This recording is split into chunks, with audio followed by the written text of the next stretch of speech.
The problem we have in Kenya today was born by the 1969 oathing by the Kikuyu community that nobody else in this country other than them will be allowed to be the president of the Republic of Kenya.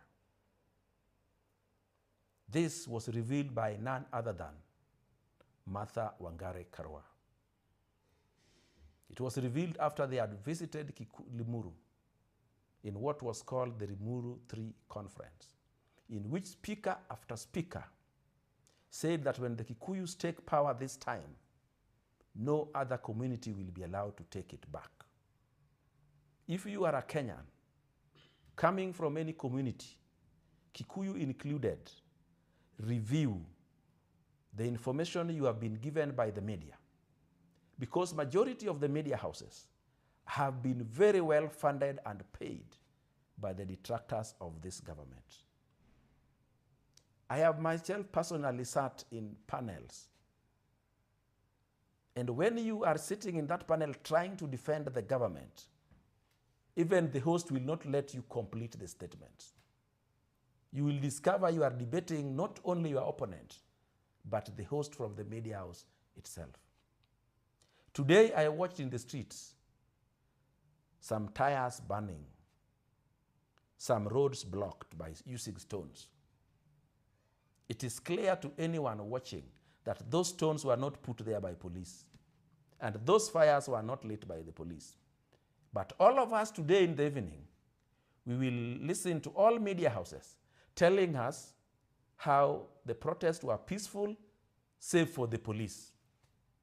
They want to blame the police for the disharmony brought into the protest by the very protesters that have been hired by people who believe it is only them who can govern this country. The media in this country have enough cameras, enough personnel, and subsequently have the capacity to show us a peacefully marching crowd and the moment which the police come to make it non-peaceful. Without that, we do not want to hear the media telling us again about peaceful protests disrupted by the police.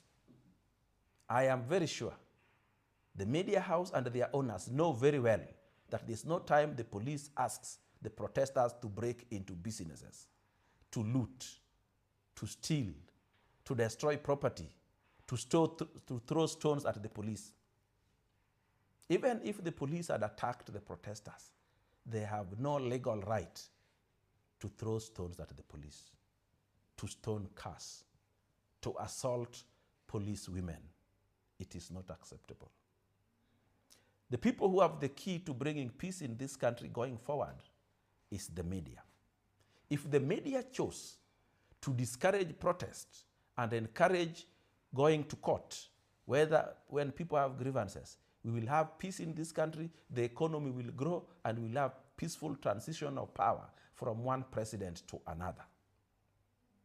But I want to tell Kenyans, if the media does not change the way they report, the way they treat the government, this country is going to burn.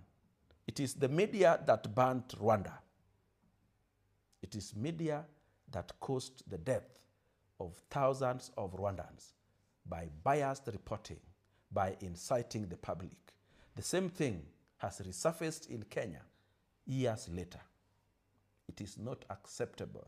We are going to call out the media. Many a politician fear the media because they fear being given blackout by the media.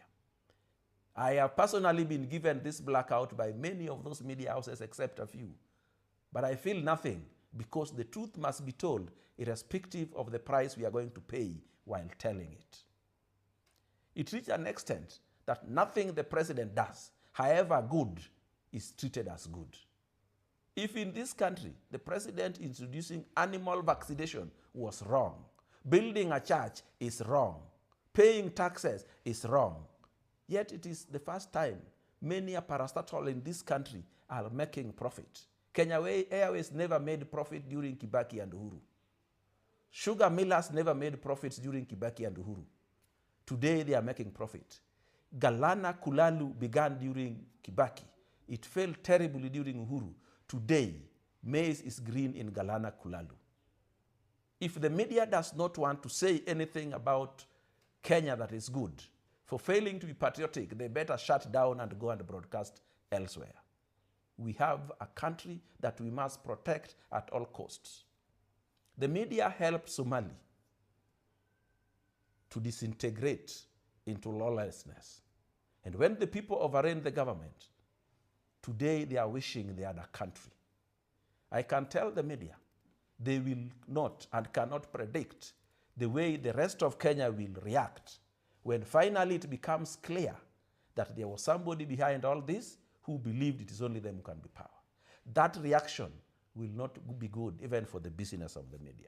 But I also want to tell the media, they are lucky. Some of them are operating from as far as Mombasa Road, others in Kilimani, others in tall buildings, and others in the eastern part of the town. And these riots don't reach them. But the business that's destroyed in town, even those people want to make profit like the private media houses in this country. I wish one day some of these protesters decide that today we are going to protest at media houses. Then they will fill the page and come back and say, if we have grievances against the government, let's go to court first. If we fail, then we go to the street. But going to the street first, before we fail, I think the media is taking us for a ride.